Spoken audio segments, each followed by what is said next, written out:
मैं हूं भारत सरकार के एक बहुत बड़े उपक्रम NHAI द्वारा निर्मित टोल प्लाजा पर, जिसे आप वसूली केंद्र कह सकते हैं। क्योंकि वसूली केंद्र कहना इसलिए बहुत ज़रूरी होगा कि नेशनल हाईवे 31 का काम अभी बहुत अधूरा है।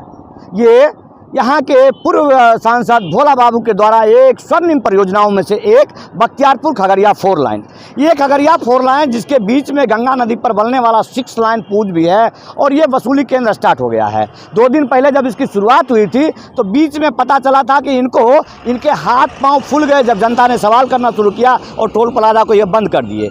चूँकि यहाँ जो कार्यकर्ता हैं, मैनेजर साहब जो मिल के आए हैं, ये एक प्रकार के ऐसे लोग होते हैं जो निम्नता, जिसे आप मूर्ख जाहिल किस्म के लोग कह सकते हैं। नाम मैनेजर होता है, अब बतियाता है बकलोल बिहारी की तरह, समझे? बिहारी का तरह मतलब कि कोनो रंगदार गुंडा बदमाश बड़का ठेकेदार बड़का नेता लिया होगा टेंडर और वो अपना चाचा भतीजा भाई भौजा केकरो रख लिया यहाँ पर वसूली केंद्र पर वसूली करने के लिए। एक भी आदमी जितने यहाँ पर काम कर रहे होंगे, किसी का भी हिस्ट्री ले ले या बात करने जाए उल्टा हमसे ही सवाल करने लगेगा। वो आप कौन है, आप किस लिए आए हैं, क्यों पूछ रहे हैं? यहाँ तो हंगामा कर दिया, बंद हो गया। लेकिन उन लोगों को ये देखना होगा कि क्या बख्तियारपुर से लेकर खगड़िया तक 4 लाइन शुरू हो गया? क्या 4 लाइन के बीच में जो बनने वाला ब्रिज है शुरू हो गया क्या?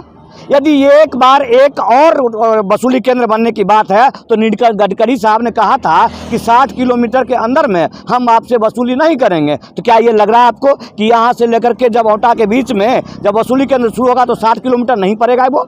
लेकिन इन तमाम बातों को समझने के लिए जब यहाँ से हम 200 मीटर आगे निकलेंगे तो पड़ जाएगा रमजानपुर। सौंसे नेशनल हाईवे अतिक्रमण हो रखा है। ये जिम्मेदारी भी कहते हैं कि NHAI का ही होना चाहिए। जब NHAI वसूली करने के लिए प्रतिबद्ध है तो इसका रख रखाव कौन करेगा? कुत्ता से टकराएगा, बिल्ली से टकराएगा, आदमी से टकराएगा। लोग 100 किलोमीटर प्रति घंटे के स्पीड से चलने के लिए बोर्ड लगाया हुआ नेशनल हाईवे पर, आप चल सकते हैं क्या? तो अब इनमें से ही आदमी रुक गए ज़बरदस्ती। वैसे तो जान पहचान के हैं, भाजपा के कार्यकर्ता, इनसे पूछते भैया बेगूसराय जा रहे हैं, बहुत मज़ेदार रोड बना एकदम, जो लालू जी एक बार बोले थे कि हमें हेमा मालिनी गाल की तरह बना, ऐसा बनाए ना चाहिए दोबारा।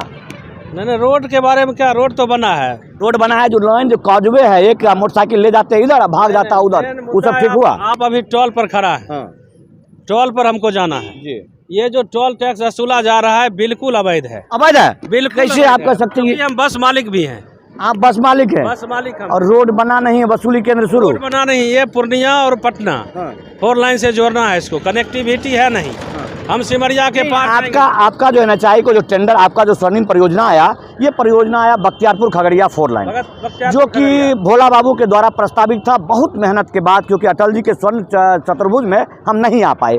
तो अब इस काम पूरा हो जाना चाहिए था कि नहीं पूरा हो जाना चाहिए था? काम तो पूरा हो जाना चाहिए था जी। काम पूरा नहीं हुआ, लेकिन ये अपना काम पूरा करने लगा। अपना काम पूरा कर लिए, मतलब वसूली केंद्र युद्ध गति में बना के पूरा कर लिए। हाँ। और इसको शुरू भी कर दिए। शुरू भी कर दिए। बीच में जो 2 दिन बंद हुआ, 1-2 घंटा के लिए फ्री कर दिए डोर के मारे, उसको क्या था?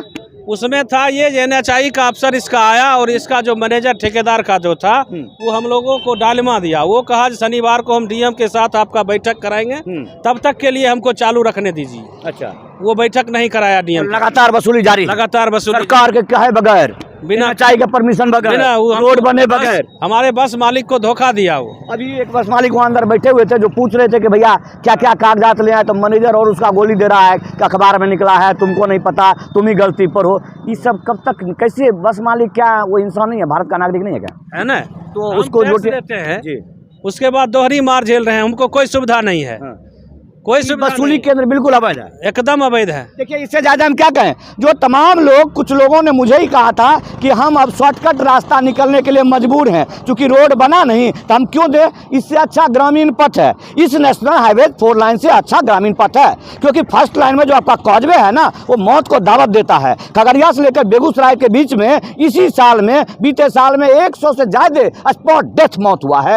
एक गाड़ियां जब 100 के स्पीड में चलती है और फ्लाइंग करती है 200 मीटर तक, ये NHAI नहीं देखेगा। अब यहाँ कुछ तमाशबीन इकट्ठे होंगे, जरा इनसे मिलते हैं, युवा हैं और समझते होंगे भैया यही कह गया। हम टोल पे काम करने के लिए आए यूपी से। यूपी से टोल पर काम करने आए? तो यूपी में NHAI के द्वारा जो टोल बनता है, ऐसा क्या है कि जब हम यूपी में घुसते हैं, बॉर्डर में घुसते ही पता चलता है हम बिहार में आ गए? आपको नहीं लगता कि बिहार में आप?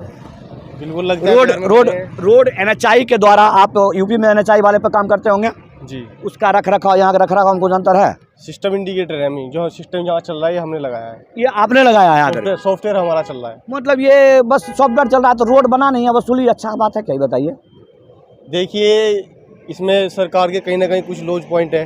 सरकार की लूज पॉइंट, सरकार जनता भी तो सरकार के ही है, सरकार के दम पर जनता। ग्रामीण लोग और जो आसपास के लोग हैं उनकी तरफ से भी कुछ ना कुछ लूज पॉइंट है। लोग ग्रामीण लोग क्या करेंगे? आप में ग्रामीण लोगों की क्या जिम्मेदारी है? जिसकी वजह से ये टोल है जो तुम्हारा अभी चल गया है, लेकिन इसकी जो डेट फिक्स थी उसमें भी ये 2 महीने डिले है।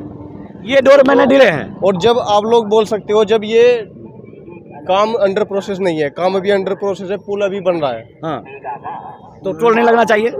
टोल लगना चाहिए या नहीं लगना चाहिए तो देखो सरकार का कर्मचारी है, गोलमाल में अटक गए हैं। लगना जब जो है क्या भैया, टोल लगना चाहिए? नहीं भाई, नहीं लगना चाहिए। पुल रोड नहीं बना तो टोल नहीं लगना चाहिए। इस रोड का अतिक्रमण हटाना किसकी जिम्मेदारी है? एनएचआई की। सुरक्षा देना किसकी जिम्मेदारी है? एनएचआई की। एनएचआई ने कमीशन लिया 100-200 रुपया ले लेकर के एनएचआई का स्टाफ ने, और रोड के किनारे इतना दुकान लगवा दिया है, उसका हिसाब कौन देगा नेताजी बताइए? सबसे पहले हमको कनेक्टिविटी चाहिए 4 लाइन का। 4 लाइन छोड़िए, इस एनएचआई को अतिक्रमण करवाने में जो गेज लगा हुआ है, गेज जहां देखिए वहां टूटा हुआ, जहां दुकान बना गेज टूट गया। किसी के पास चिट्ठी है एनएचआई के द्वारा? नहीं। ये दुकान जो खुलवा रहा है एनएचआई, वो क्यों खुलवा रहा है? उसका स्टाफ क्यों खुलवा रहे हैं? उसका गाड़ी सब्जी खरीदते रहता है बाजार में बैठ करके, और यहाँ कहता है कि एनएचआई की जिम्मेदारी वसूली करना या काम भी करना। ये सब भ्रष्टाचार का एक नमूना है। अच्छा जी। ये देखिए, चूंकि हम नहीं कहेंगे, आप तो भाजपा के हैं ना? भाजपा कहे इससे नहीं मतलब है, जो गलत है वो गलत है। अच्छा, गिरिराज दा को इस पर ध्यान देना चाहिए, खास नहीं रहा। एकदम गिरिराज पूरे देश के वो केंद्रीय मंत्री हैं, ये संसदीय क्षेत्र उनका है, वह यहाँ पर उनको सुनना चाहिए था कि नहीं सुनना चाहिए था?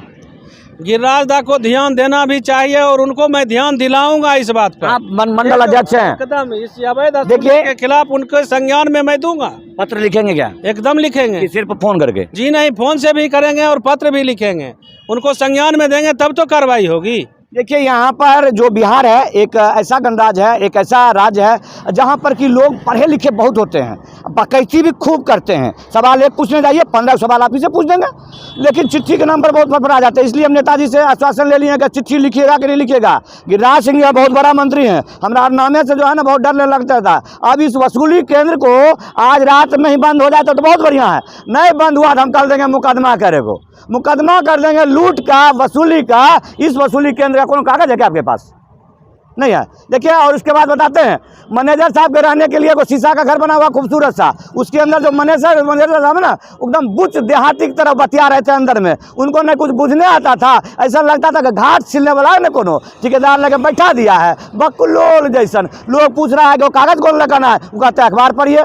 तो अब समझ जाइए, आप इस वसूली केंद्र को देख लीजिए, भारत सरकार का, इसलिए पहले बता दिया, सुंदर उपक्रम है, बहुत बड़ी उपलब्धि है, लेकिन उस उपलब्धि में जनता का कोई खून चूसा जाएगा ना, इसके लिए हमको बहुत तकलीफ है। जय हिंद, वंदे मातरम।